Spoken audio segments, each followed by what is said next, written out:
अस्सलाम वालेकुम and a very warm welcome to news lounge. मैं हूं अनीका निसार। नाज़रीन, 14 अगस्त पीर का दिन, नए हफ्ते का आगाज और बहुत सारी खबरें लेकर मेरे सामने नवाए वक्त पड़ा हुआ है। और इस नवाए वक्त के अंदर आज बहुत अहम खबरें हैं। नॉर्मली भी होती हैं, लेकिन आज जो खबरें हैं वो कुछ ऐसी हैं कि हमारे खित्ते के अंदर इम्पोर्टेंस, हमारी खित्ते के अंदर सालमियत और सॉवरेनिटी के हवाले से बहुत सारे क्वेश्चंस उठ रहे हैं। जहां पाकिस्तान के भारत से ताल्लुकात बेहतर हो रहे थे, वहां नरेंद्र मोदी की हुकूमत जो है कभी भी ये नहीं चाहती कि ताल्लुकात बेहतरी की तरफ जाए। दूसरी जानिब अफगानिस्तान से ताल्लुकात बेहतर हो चुके थे, लेकिन अब क्या हुआ कि वहाँ से बारहा हमला हो रहा है। ये कोई दूसरी दफ़ा है जो कि रॉकेट से हमला किया गया। ये हमला क्यों हुआ? क्या दहशतगर्दों की तरफ से हुआ? क्या अफगानिस्तान की हुकूमत को पता था? क्या वो डिमांड्स जो पाकिस्तान के आर्मी चीफ ने की थी कि आप अपनी सरहद को पाकिस्तान के खिलाफ इस्तेमाल नहीं होने देंगे, क्या वो वादे वफा नहीं हो पाए? या ये कुछ जो इंसिडेंट्स हैं, ये दहशतगर्द वहाँ स्ट्रांग हुए इसलिए हुए? इन तमाम चीज़ों पे बात करेंगे। साथ ही साथ ट्रिब्यूनल की बात करेंगे। इमरान खान क्या कहते हैं NA 122 के जो है वो सिलसिले के हवाले से, या जुडिशल कमीशन ने जो फैसला दिया उसके बाद जो बरतरी उन्हें हासिल हुई, उसके बाद PTI बहुत खुश नज़र आ रही है। कहा जा रहा था कि अगर ये फैसला ना आता तो PTI की सियासी मौत या एटलीस्ट सियासी हाइबरनेशन शुरू हो जाती। लेकिन क्योंकि ये फैसला इमरान खान के हक़ में आया और बहुत सारे लोगों के मुताबिक गैर मुतवक्का तौर पे ये इमरान खान के हक़ में आया, इसके बारे में भी बात करेंगे। और साथ ही साथ बात करेंगे मसला कश्मीर के हवाले से। जब भारत की बात हो और कश्मीर की बात ना हो, ऐसा मुमकिन नहीं। भारत से मुज़ाकरात मनसूख होने की मेजर रीज़न कश्मीर, और अफसोस की बात है कि भारत जो है अपने घिनौने हथघंटों से बाज नहीं आ रहा। इन तमाम चीज़ों के बारे में बात करेंगे, लेकिन सबसे पहले मैं अपने मेहमान का तारुफ आपको कराती चलूँ। सईद आसी साहब हमारे साथ मौजूद हैं, सीनियर सहाफ़ी हैं, इंतहाई शाइस्ता उस्ताद, और साथ ही साथ डेप्यूटी एडिटर नवाए वक्त। इनसे बात करेंगे। बहुत बहुत शुक्रिया आसी साहब ज्वाइन करने का। लास्ट मंडे आप भी नहीं थे, मैं भी नहीं थी, तो मैं वही सोच रही थी कि एटलीस्ट चलिए आसी साहब ये नहीं सोच रहे होंगे कि अनीका किधर गई है। अब अपने सेगमेंट की तरफ चलते हैं, नवाए वक्त टुडे की जानिब, और उसके बाद तमाम खबरों को तफसीली तौर पर उनका तज्जिया लेंगे।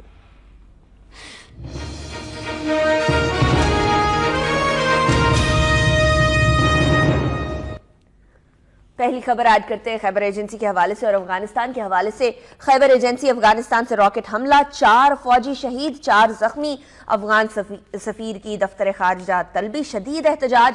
सरहद पार से 8 रॉकेट 8,000 फुट की बुलंदी पर कायम चौकी को निशाना बनाया गया। और जो रॉकेट फायर किए गए हैं नाजरीन, वो कहा यह जा रहा है कि दहशतगर्दों की जानिब से है, लेकिन कंप्लीट खबर पढ़ने के बाद इसके हवाले से तज्जिया लेते हैं। भरपूर जवाबी कार्रवाई में मुश्तबा ठिकाना तबाह, दहशतगर्दों के ग्रोह का सफाया कर दिया गया। ISPR का ये कहना। पेशावर में नमाज जनाजा अदा की गई। शहबाज शरीफ, इमरान शुजात और दीगर की मुजम्मत। जाना मूसाजई को एहतजाजी मरासला हवाले किया गया। अफगान हुकूमत वाक़े की तहकीकात कराकर नताइज से आगाह करे, हमला काबिल कबूल नहीं, दफ्तर खारजा का ये कहना। और अफगानिस्तान में पाकिस्तानी सफारत खाने अमले, पाकिस्तानी शहरियों की सिक्योरिटी यकीनी बनाने का मुतालबा किया गया कि पाकिस्तान में जो अटैक कर सकता है वो पाकिस्तानी सफारत खाने को कैसे छोड़ेगा।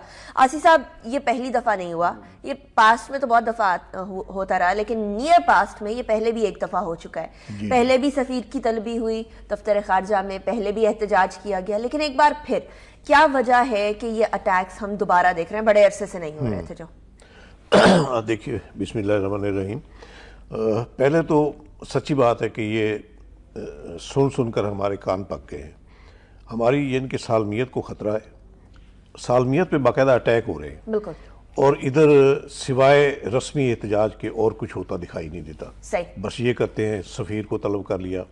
इंडिया वो करता है, पाकिस्तान के कंट्रोल लाइन पर रोज़ाना वो हलाकतें होती हैं इंडिया की गोलाबारी की वजह से, और इधर से रस्मी कार्रवाई होती है कि वहाँ के हाई कमीशन ऑफिस से किसी डिप्टी हाई कमिश्नर को बुला लिया दफ्तर खारजा में और एहतजाजी मुरासला उसके हवाले कर दिया। इसके आगे से कुछ यानी कि जो एक अमलियत पसंदी का मुजाहरा होना चाहिए वो होता नज़र नहीं आता। यही मामला अफ़गानिस्तान के मामले में ये बदकिस्मती है हमारी कि ये पता नहीं हमारी खारजा पॉलिसी की कुछ कमी है, कुछ फुकदान है, जो एक होनी चाहिए बसीरत, उसका फुकदान है खारजा पॉलिसी के हवाले से कि हमारे अपने पड़ोसियों से भी ताल्लुकात जो है वो खुशगवार नज़र नहीं आते। और ख़ास तौर पे अफ़गानिस्तान तो हमारा बरादर पड़ोसी मुल्क है, उसके साथ अगर हमारी इस तरह की एक कशीदगी की फ़िज़ा है तो ये जहाँ उसके लिए तो अलमिया है अफ़गानिस्तान के लिए। अफ़गानिस्तान तो वैसे ही एक यानी ये जो दहशतगर्दी की जंग है उसमें उसका जो तहस नहस हुआ है, उसके बाद उसे तो खुद ही अपनी जान के लाले पड़े हुए हैं। इदराक करना चाहिए, एहसास करना चाहिए उसे कि अगर इस तरह अफ़गान धरती जो है ये उसी तरह इस्तेमाल होती रहेगी, उसकी आशीर्वाद में काबुल इंतज़ामिया के आशीर्वाद के तहत पाकिस्तान की सालमियत पर अगर अटैक होते रहेंगे तो फिर वो खुद कैसे सुकून और चैन से, कैसे अमन की एक जो ख्वाहिश है कि इस खित्ते में अमन का क़याम हो, वो फिर पूरी नहीं हो पाएगी। इसलिए मेरा ख्याल है एक तवक्को बंदी थी जो करज़ई का जो एटीट्यूड रहा उसके 2 साला 2 टर्मों के दौरान पाकिस्तान के हवाले से जो उसका तर्ज अमल रहा है, वो यानी कि एक मकार दुश्मन जो है इंडिया, उससे भी आगे बढ़ के नजर आता था। वो इंडिया की ज़बान भी बोलता था, नेटो को ये भी अंगेख्त करता था कि आप पाकिस्तान पे हमला आवर हो जाओ। तो उसके बाद ये जो हुकूमत तश्कील पाई, इसमें भी जो अब्दुल्ला, पहले तो ये आपस में बदले मुकाबल थे ना, अशरफ गनी और अब्दुल्ला अब्दुल्ला के बारे में ये एक था कि वो यानी कि बहुत कट्टर जो पाकिस्तान मुखालिफ जो वहाँ के हैं अफ़गानिस्तान में जो लॉबी, उनको उनकी नुमाइंदगी करते हैं। तो ख़तरात थे अब्दुल्ला के हवाले से कि वो अगर इक़्तिदार में आ गए तो शायद टेंशन ज़्यादा होगी। लेकिन फिर ये ऐसा हुआ, एक सेटअप ऐसा बन गया कि अशरफ गनी सदर हुए और अब्दुल्ला चीफ एग्जीक्यूटिव हुए, तो थोड़ी सी आइस ब्रेक हुई थी पाकिस्तान के साथ ताल्लुकात के हवाले से। अशरफ गनी की जानब से बहुत शुरू में तो बहुत हौसला अफजा स्टेटमेंट्स भी सामने आई। फिर अशरफ गनी ने जब दौरा किया GHQ का, यहाँ जो ब्रीफिंग दी गई आर्मी चीफ की तरफ से, तो उसके बाद तवक्को तो यही थी कि ये दोनों मुमालिक अब मिलकर दहशतगर्दी के खात्मा के लिए एफर्ट करेंगे, जॉइंट एफर्ट करेंगे और जॉइंट इकदाम जो है वो बरूए कार लाएंगे। अगर ये हो जाता तो यकीनन हमारी खलासी हो जाती, अफ़गानिस्तान की खलासी हो जाती, जो अमेरिकन फोर्सेस अभी तक वहाँ मौजूद हैं उनसे खलासी हो जाती, और पाकिस्तान को जो है ठंडी हवा का झोंका मिलता अफ़गानिस्तान की तरफ से।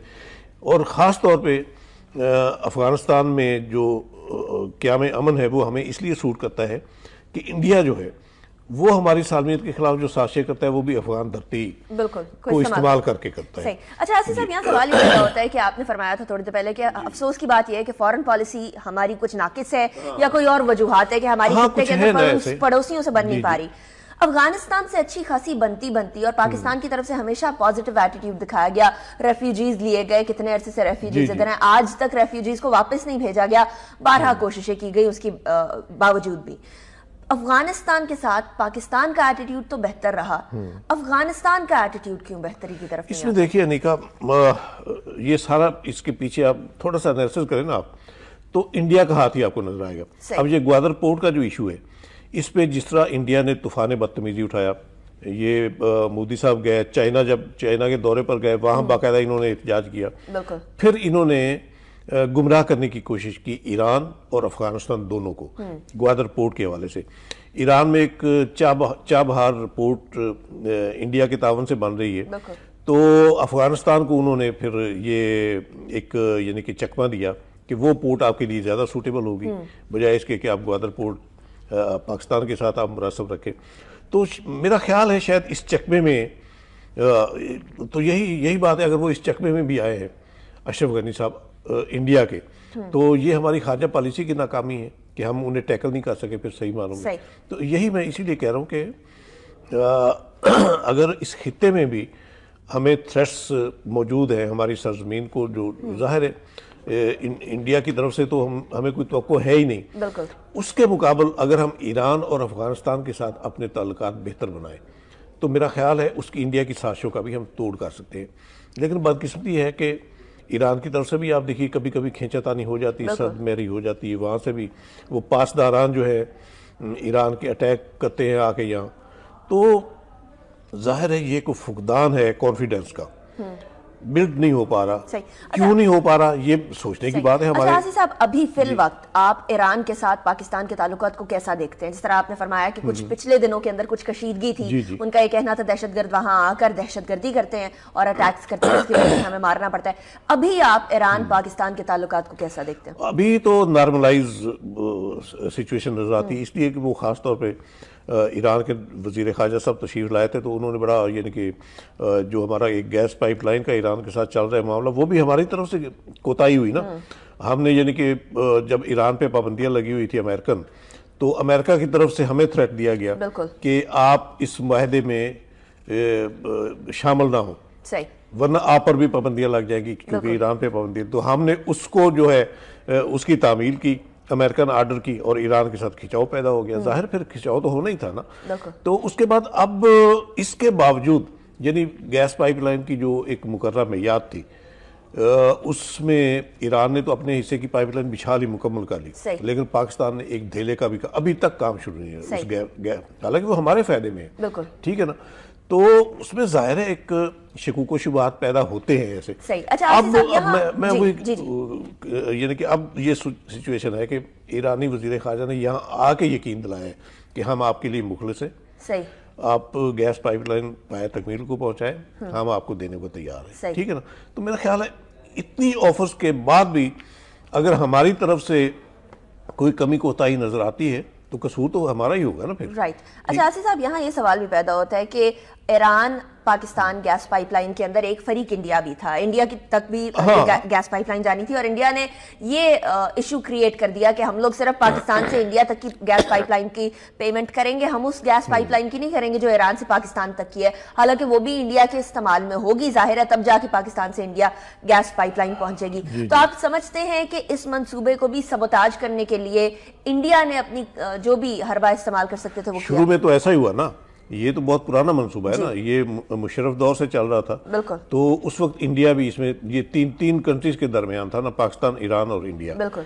तो इंडिया लैतोलाल करता रहा, पहले उसी की तरफ से ऐसा मामला हुआ, फिर उसने कुछ शराइत आयद कर दी जिसका आपने भी एक तस्करा किया है। तो इसके बाद फिर ईरान और पाकिस्तान दोनों ने मिलकर तय किया कि हम इंडिया को बाहर निकाल देते हैं और आपस में हम मुआहदा साइन कर लेते। तो फिर ऐसा ये पाकिस्तान और ईरान के माबैन हुआ था। मेरा ख्याल है ये हमारी खुशबख्ती थी कि ईरान इस पर आमादा हुआ। उसी वक्त अगर यानी कि एक खलूसे दिल के साथ पाकिस्तान के मुफादात को सामने रखते हुए इस मुआहदे को, अमेरिकन थ्रेट्स जो है हमने वो, आप देखिए जो 28 मई 1998 को एटमी धमाके जो हमने किए, कितना प्रेशर था अमेरिका का, बड़ी ऑफर्स भी हुई, खौफ भी, पत्थर के ज़माने की तरफ लौटाने की बात भी हुई। वो तो मुशर्रफ के दौर में हुई, उससे पहले नवाज शरीफ साहब जब यानी कि इनको रोकने के लिए कि आप जवाबी धमाके ना करें, कोई 5 अरब रुपए की ऑफर हुई नवाज शरीफ साहब को कि आपके ज़ाती अकाउंट में जमा करा देते, तो उस वक्त वो दबाव कबूल ना किया और एटमी धमाके कर दी। वो मुल्क का कौमी मुफाद था। इसी तरह ये भी मुल्क का कौमी मुफाद था।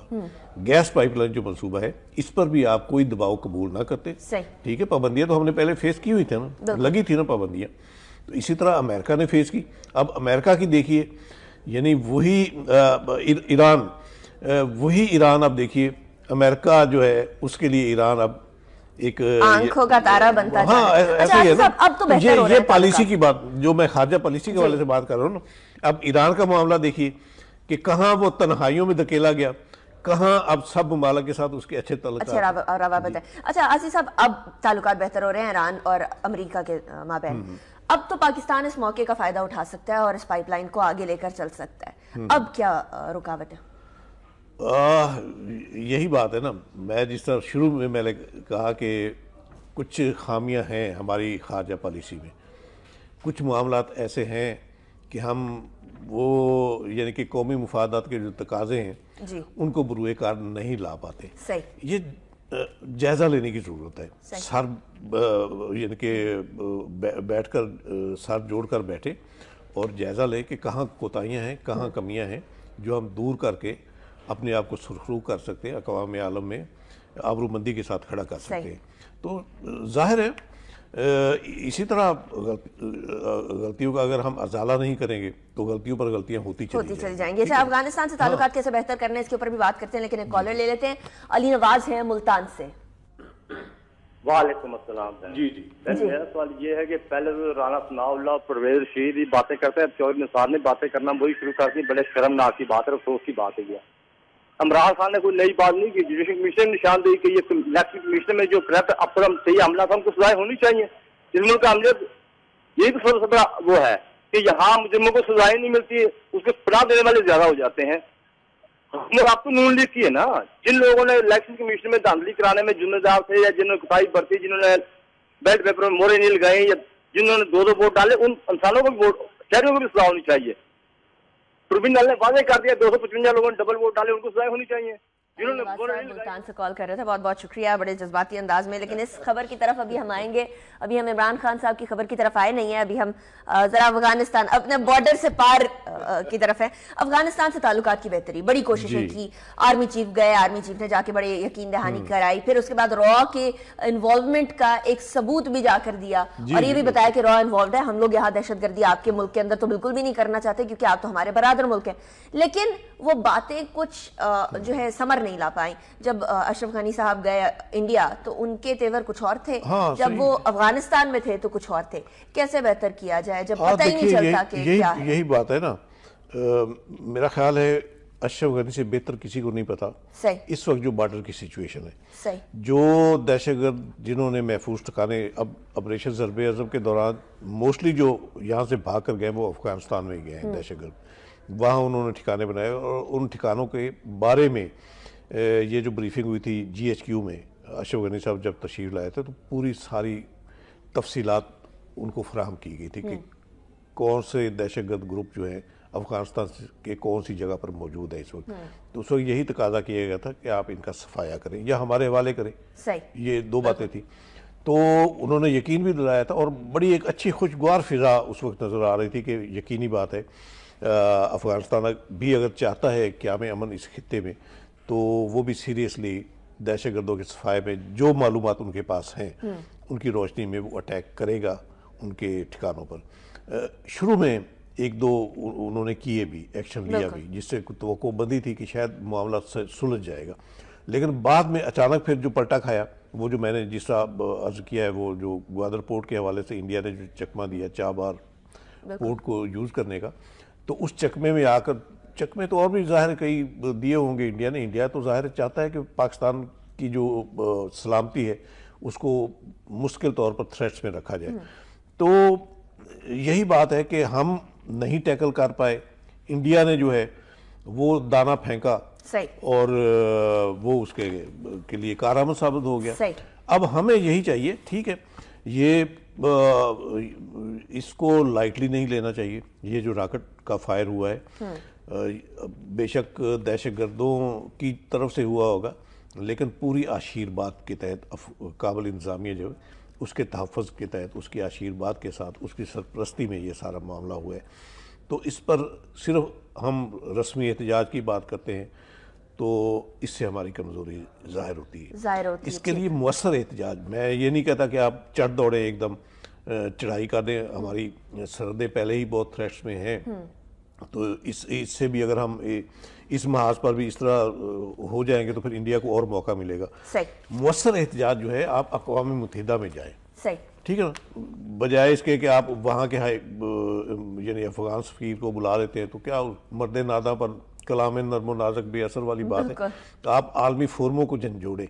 इस वक्त जो हमारी सलामती को जो खतरात है पूरी यानी कि आलमी क़यादतों तक अपनी आवाज पहुंचाए, ये हमारी मुअस्सर सफारतकारी की सोच। सही, एट द एंड सोल्यूशन वहीं आ जाता है कि मुअस्सर सफारतकारी, चाहे वो अफगानिस्तान की तरफ हो या फिर वो भारत की तरफ हो, कहीं भी हमारी डिप्लोमेटिक चैनल्स को एक्टिव होना पड़ेगा। हम अपने शो में बारहा ये बात करते हैं और पाकिस्तान की एक बहुत बड़ी जो सिचुएशन है, डेंजरस सिचुएशन बनी हुई है, इसको बेहतर करने के लिए ये चीज़ बहुत ज़्यादा कारआमद साबित हो सकती है। हम लोग अपने सिफारतकारों को उस तरह से इस्तेमाल नहीं करते जिस तरीके से इंडिया करता है। इवन आप बाहर के ममालिक में जाएँ और अपनी एम्बेसीज में चले जाएँ तो आपको ऐसा महसूस होता है कि वहाँ वही पाकिस्तान सा माहौल है, वही सुस्ती से काम किया जा रहा है, चीज़ों को डिले करके डील किया जा रहा है। On the contrary Indian embassies के अंदर जाएं तो वहां मालूम होता है कि वो जैसे 24 घंटे 7 दिन हफ्ते के हर वक्त इंडिया की तशहीर के लिए काम करते रहते हैं। तो पाकिस्तान की तरफ से भी इसी तरह की चीज़ें होनी चाहिए। भारत की बात कर रहे हैं तो भारत के हवाले से खबर भी ऐड कर लेते हैं। मोदी के मनफी रवैये का मकसद अमन तबाह करना है, जारहियत का मुकाबला करना जानते हैं, ख्वाजा आसिफ ने ये कहा।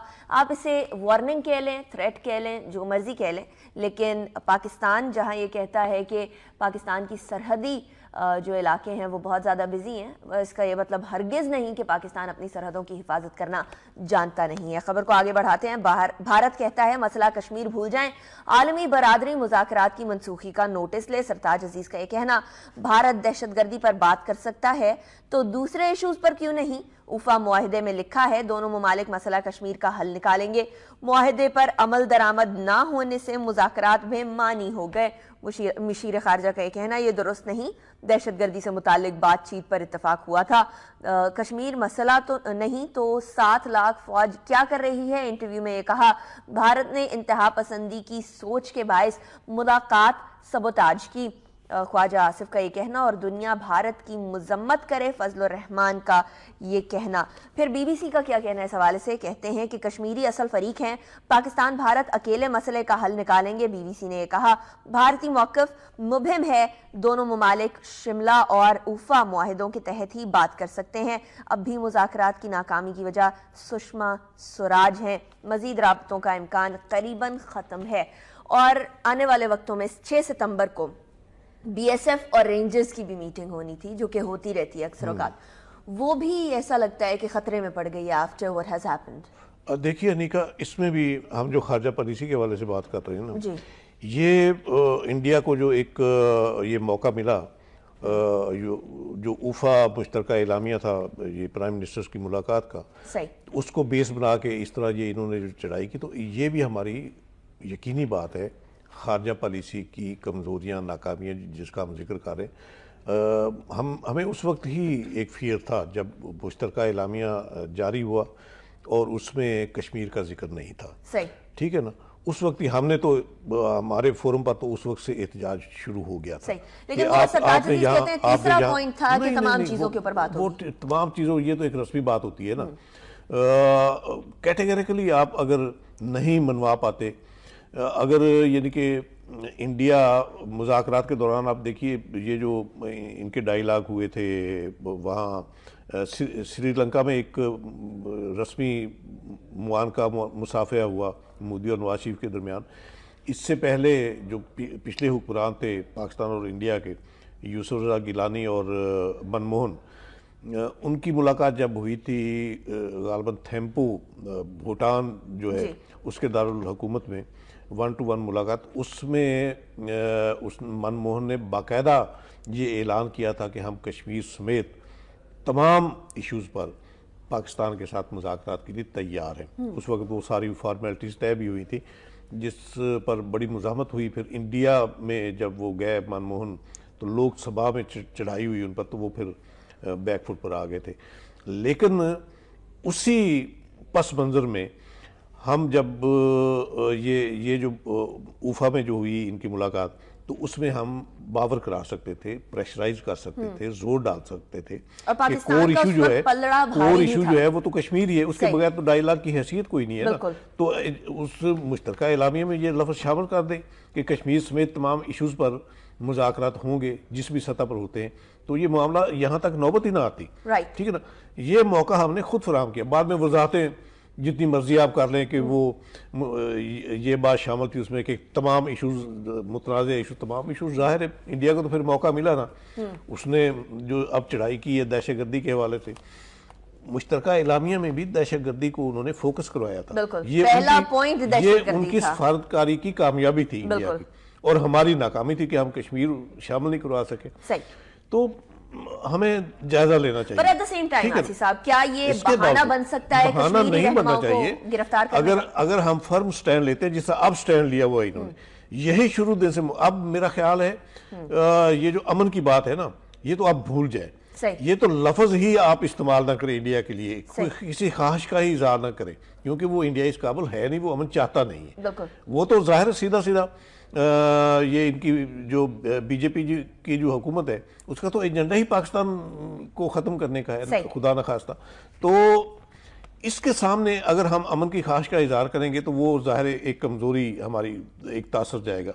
इसलिए इस मौके पे फर्म स्टैंड लें जिस अब इन्होंने लिया है स्टैंड, अच्छी बात है। इस पे आप अगर डटे रहें, खड़े रहें तो और आलमी फोरमों पर जाएं। सही। आसिफ साहब, यहाँ ये भी कहा जाता है कि नरेंद्र मोदी की हुकूमत जो है भारत के अंदर कमजोर होने लग गई थी, जिसकी वजह से अब ये वाला जो पत्ता है या ये चाल जो है चलने की कोशिश की नरेंद्र मोदी ने। जब नरेंद्र मोदी की इलेक्शन कैंपेन हो रही थी तो उस टाइम पे एंटी पाकिस्तान सेंटिमेंट्स को इस्तेमाल किया जा रहा था। क्या ये एक सेफ करने का, अपनी हुकूमत को बचाने का एक तरीका कार है? और आपके ख्याल में जब नरेंद्र मोदी की हुकूमत जाएगी तब भी ताल्लुकात इसी तरीके से रहेंगे या कुछ बेहतरी की तरफ जाएंगे? देखिए, हम ये तो नहीं कह सकते, कोई खुशफहमी में तो हम कभी भी नहीं रहना चाहिए इंडिया के हवाले से कि वहाँ कोई हुकूमत, कांग्रेस की हुकूमत वहाँ रही है तो क्या वो हमारी दोस्त हुकूमत थी? वो भी इसी तरह दुश्मनी करती रही। लेकिन इसके बारे में जो मोदी के हवाले से जो है ना, ये तो बाकायदा यानी कि जो मुस्लिम कुछ फसादात हुए वहाँ जब ये चीफ मिनिस्टर होते थे गुजरात, तो ये खुद शरीक होते थे, बाकायदा इनके खिलाफ FIR कटी हुई है। तो इनके होते हुए तो यकीनी बात है कोई हम तवक्को नहीं कर सकते कि इंडिया के साथ कोई साजगार सिचुएशन, बल्कि ये तो चाहेगा इंडिया, जिस तरह इसने एक हाइप क्रिएट किया हुआ है सरहदों पर, इसकी तो ये कोशिश होगी कि जितनी यानी कि अग्रेशन हो सकती है पाकिस्तान की सालमियत पर वो करे। ये तो मनसूबाबंदी किए बैठे। अब हमने आगे क्या सोचना है? अब ये आपने कहा कि ये स्ट्रेटजी हो सकती है कि मोदी वहाँ कमज़ोर पड़ रहे हैं। मेरा नहीं ख्याल कि मोदी वहाँ कमज़ोर पड़ रहे हैं। एक इन्होंने जितना यानी कि एक हवा खड़ा किया पाकिस्तान के हवाले से, जितना प्रोपेगेंडा किया है, यानी कि वहाँ के इंडियन लोगों के जहन इन्होंने तब्दील कर लिए हुए पाकिस्तान के मामले में।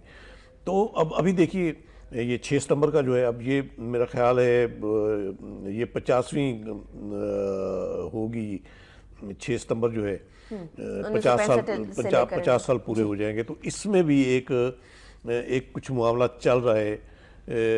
उस जंग के हवाले से इंडिया कोई चढ़ाई करना चाहता है पाकिस्तान पे, उस जंग के पस मंज़र के बारे में कुछ तासर तब्दील करना चाहता है। शायद तासर ऐसा देना चाहता है कि एग्रेशन इंडिया ने नहीं की थी, पाकिस्तान ने की थी उस जंग में। ऐसे कुछ हलकों की तरफ से हमें उम्मीद है ऐसी। तो इसका हमें अभी से तोड़ करना चाहिए। अच्छा, ये आपने बहुत अहम बात कही कि अगर 1965 की जंग का पसे मंजर तब्दील करना चाहता है इंडिया, तो हमारे मीडिया को बड़ा एक्टिव होने की जरूरत है कि हमारा मीडिया फौरी तौर पर हमारे कश्मीर इशू पर जो हमारा स्टैंड है उसको तब्दील करने की उसने कोशिश की। इसी तरह कथा कलामी के लिए माजरत है, कॉलर हैं, वो कॉलर ले लेते हैं, उसके बाद फिर आपकी तरफ वापस आते हैं। मोहम्मद अली हैं लाहौर से। जी वालेकुम अस्सलाम। तो ये मेरे ख्याल 10 मिनट से मैं होल्ड पे हूँ और आप लोगों को कोई समझ नहीं आती कि कोई बंदा होल्ड पे है। नहीं जी, आप बात करिए, ख्याल किया करें, गुफ्तगू को काटा नहीं जा सकता। आप अपनी सवाल दीजिए। बात तो सुन लेना प्लीज। आप लोगों के नंबर भी डिस्प्ले नहीं करती हैं, आप लोग कोई समझ नहीं आती कि मोहम्मद अली साहब आप सवाल करिए ताकि हम शो को आगे बढ़ा सकें। जनाब के इन लोगों के अपने पर्सनल इंटरेस्ट है, ये लोग जाके वहाँ नहीं बोलते, कोई पाकिस्तान के लिए बात नहीं करते, वो अपने बेटे के बिजनेस के लिए बात करते जाके, कोई अपने लिए बात करता है, कोई किसी के लिए बात करता है, कोई जाके जुआ खेलता है वहां पे। पाकिस्तान के लिए ये लोग बात क्यों नहीं करते? इसलिए नहीं करते कि इनके अपने पर्सनल इंटरेस्ट है। अब देखें ना, जिधर से मर्जी देख लें, हमारे ऊपर चढ़ाई हर तरफ से है, अजलील भी हम हो रहे हैं, बम धमाके भी हमारे घरों में हो रहे हैं, मर भी हम लोग रहे हैं, और फिर उल्टा ब्लेम भी हमें ही किया जा रहा है इंडिया की तरफ से। कोई बंदा जाके नहीं बोलता UN में, कोई सफीर नहीं बोलता दूसरी एम्बेसीज के पाकिस्तानी, कोई देख ले वो उधर UAE में पहुंच गए हैं, सऊदी अरब में कोई नहीं जाने को तैयार, हमारे साथ कोई बिजनेस करने को तैयार नहीं। हम लोग क्या करें? कहाँ चले जाएं? छोड़ दें ये मुल्क, भाग जाएं? ये लोगों के सिर्फ पर्सनल इंटरेस्ट है। ये जाके UN में क्यों नहीं बोलते? हमारे डेली लोग यहाँ मर रहे हैं यार, डेली बिला नागा, इधर से ये इधर से बम मार रहे हैं, उधर से दहशतगर्द लगे हुए हैं। क्या करेंगे हम लोग? लाहौर से बहुत बहुत शुक्रिया आपकी कॉल का। काफी जज्बाती, लेकिन हम इन्हीं के जज्बात की तर्जुमा लेकिन जज्बात से पहले आसिफ साहब एक और खबर याद कर लेते हैं, जो उसी की अक्कासी है। जी बिल्कुल, यही बात है। अगर तवज्जो से सुन लेते हमारी बातें तो शायद इतने जज्बात में ना आते। बिल्कुल बिल्कुल। और स्पेशली अगर कॉलर्स को ये गिला है कि हम लोग कॉल जो है वो लेट ले रहे हैं, तो डेफिनेटली हम लोग अहम गुफ्तगू को काट कर किसी को ऐड नहीं कर सकते। और सेकेंडली एक सिस्टम होता है जिसके थ्रू कॉल यहाँ पहुँचाई जाती है, किसी भी कॉल को नहीं पहुँचाया जा सकता और आपके सिस्टम के थ्रू आपको होल्ड करना पड़ता है। मकबूजा कश्मीर के हवाले से खबर ऐड करते हैं और दो अहम बातें मोहम्मद अली कॉलर थे हमारे, उन्होंने कहीं उसको भी ऐड करेंगे। मकबूजा कश्मीर, भारतीय फायरिंग से 3 कश्मीरी शहीद, अली गिलानी की नजरबंदी के खिलाफ मुजाहिरा, लाठीचार्ज, शेलिंग से मुतादिद जख्मी, हैदरपुरा में लोगों का धरना, भारत के खिलाफ और पाकिस्तान से इल्हाक के हक में नारे लगाए, भारतीय फौजियों पर पथराव, मुतादिद गिरफ्तार, शब्बीर शाह को रिहा कर दिया गया, पाकिस्तान ने जुर्रतमंदाना मौकफ अपनाया, अली गिलानी का यह कहना, भारत ने अहम मौका गंवाया, मीरवाइज का यह कहना, और साथ ही साथ दीगर रहनुमाओं ने भी यही कहा। कश्मीरी नौजवान की भारत पर सख्त तनकीद, नौजवान जो हैं शदीद। अच्छा, आपको ये चीज पाकिस्तानी कश्मीर की तरफ नहीं नजर आएगी। एंड सेकेंडली 2 पॉइंट्स कहे, एक तो यूएन के अंदर जाके कोई बात नहीं करता, मोहम्मद अली ने जो बात की, बिल्कुल। यूएन की मलिहा लोधी हमारी एम्बेसडर, हमने उनको बुलाया, बड़ा हम लोग खुश थे कि जी मीडिया बड़ा खुश था कि ये तो बहुत स्ट्रांग बात की जाएगी यूएन के अंदर, मलिहा लोधी को बुला लिया गया, अब इससे ज्यादा क्या हो सकता है, लेकिन वो नहीं हुआ। एट द एंड बोल दिया गया कि ठीक है छोड़े। वो तो उक्ताबाद में ये खुला कि प्राइम मिनिस्टर साहब ने जाना है ये 25 सितंबर को जो सालाना जनरल असेंबली की मीटिंग, तो उसके इंतजाम का जायजा लेने के लिए यहाँ तशरीफ लाई थी मलिहा लोधी, इस इशू पर बात करने नहीं आई थी वो।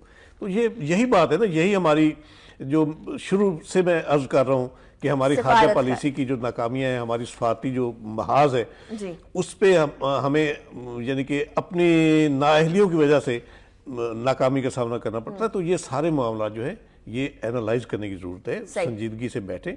इस वक्त यकीनी बात है कि हमने एक जो स्टैंड लिया है कश्मीर इशू पर, यही हमारा एक फर्म स्टैंड है। इसी स्टैंड पर रहकर हम अपना केस जीत सकते हैं, कश्मीरियों के दिल भी जीत सकते हैं। उनमें भी गलतफहमियां पैदा होती रही हैं, कश्मीरियों के जहनों में भी हमारी ऐसी पॉलिसियों की वजह से। अल्लाह के फजल से अब इन्होंने स्टैंड लिया है तो कश्मीरी क़यादत भी सताइश कर रही है इनके मौक़िफ़ की। वही अली गिलानी साहब जो शिकवा कर रहे थे, अब वही फेवर में बोलते हुए नजर आ रहे हैं। यही मैं अर्ज कर रहा हूँ कि यही स्टैंड आप आर्मी फोरमों पर ले। यूएन जनरल असेंबली का इजलास हो रहा है, 1 महीना पड़ा है अभी, उस पर भी ज़रूर इस इशू को रेज करें। लेकिन इससे पहले अब इंडिया ने जो चालबाजी की है, ये चेहरा आप ज़रूर बेनकाब करें, वहाँ करारदाद दाखिल कराएं। इंडियन वो अक़वाम मुत्तहिदा की जो ह्यूमन राइट्स कमेटी है उसके सामने जो मकबूजा कश्मीर में जो वायलेशन हो रही है, एमनेस्टी इंटरनेशनल की रिपोर्ट तो वहाँ पेश हो भी चुकी है, उन्हें पता भी है सारे। इवन जो फौजी मुबस्सिरीन, अक़वाम मुत्तहिदा के फौजी मुबस्सिरीन खुद यानी कि हर हफ्ते 2 हफ्ते बाद जाकर जायजा लेते हैं कंट्रोल लाइन की जो खिलाफ वर्जियां जायजा लेते हैं, चुप करके चले जाते हैं, ना फाइल कुछ बना देना। आप भी अगर फार्मली पाकिस्तान की तरफ से भी फार्मली अगर कांटेक्ट कर लिया जाए, अक़वाम मुत्तहिदा से एक करारदाद पेश कर दी जाए, तो यकीनन वो इफेक्टिव हमारे लिए साबित होगी। इसी तरह यूरोपीय यूनियन है, यूरोपीय पार्लियामेंट है, वहाँ आप जाएँ। दूसरी जो आर्मी फोरम है OIC का भी मैं तो कहता हूँ उसको भी अंगड़ाई लेनी चाहिए, इस वक्त झंझोड़ना चाहिए उसे भी। ये भी पाकिस्तान ही पार्ट प्ले कर सकता है। तो ये सारे जो मामलात हैं आप आर्मी फोरमों पर, आर्मी क़यादतों के सामने रखें। और ख़ास तौर पे मैं तो ये कहता हूँ कि इस वक्त ज़रूरत है बरतानिया को जो है ना वो थोड़ा से कचौके लगाने की जरूरत है कि ये इशू जो रेज किया हुआ, ये खड़ा किया हुआ, मुतनाज़ा बनाया वो कश्मीर का, ये उसी का है, उसी की सारी वो एक शरारत थी जो लॉर्ड माउंटबेटन की बीवी की वजह और नेहरू के अफेयर्स की वजह से, जो भी आप कह रहे हैं, वो तमाम चीजें सामने हिस्ट्री का हिस्सा है। शुरू दिन से ही अगर ये सेटल हो जाता कश्मीर का मामला तो ये जो शरारत छोड़ के गया है। लेकिन अब तो भारत इतना ज्यादा स्तर चढ़ के बोलने लगा है कि अब तो शायद वो बरतानिया की बात भी नहीं मानेगा, वो तो कहेगा कि छोटा सा मुल्क है, अब हम इसकी क्या बात माने। लेकिन मैं कहता हूँ कि बरतानिया का उसको कोई इनिशिएटिव तो ले ना, ठीक है ना, इस इशू पर कम से कम बावर तो कराए। अगर इंडिया के इन इकदाम की वजह से पूरा आलमी अमन जो है वो खतरे में पड़ा हुआ है, और यकीनन खतरे में है। अगर दोनों मुल्कों के दरमियान जंग होती तो जाहिर है एटमी जंग होगी, तो इसमें तबाही जो है वो फिर यहाँ तक नहीं रहेगी, यहाँ तक नहीं रहेगी। अच्छा आसिफ साहब, यहाँ क्वेश्चन ये पैदा होता है कि जिस तरह मोहम्मद अली ने भी अपनी कॉल में कहा कि आप का लीडर दूसरे ममालिक के अंदर जाके उस तरीके से सफारतकारी, जिस तरह हम बारहा कह रहे हैं वीक डिप्लोमेटिक चैनल्स, लेकिन on the country Narendra Modi GCC country, gulf countries, UAE के अंदर जाके सेल्फीज भी ले रहे हैं, वहां जाके बड़े इनफॉर्मल तरीके से चीजें आगे बढ़ाने की कोशिश कर रहे हैं। हमारे यहाँ ये क्यों नहीं होता? अगर हमारा ब्रदर मुस्लिम मुल्क UAE जो है वो भी उसके साथ साइन कर रहा है मुआहदे और डिफेंस मुआहदे साइन कर रहा है, तो हमारे लिए तो शर्म से डूब होना चाहिए, ठीक है ना। तो यही शुरू से मैं यही अर्ज कर रहा हूँ कि खुदा के लिए मुल्क की सालमियत का सोचें, मुल्क के मुफादात का सोचें, मिल बैठे, संजीदा हो इस इशू पर।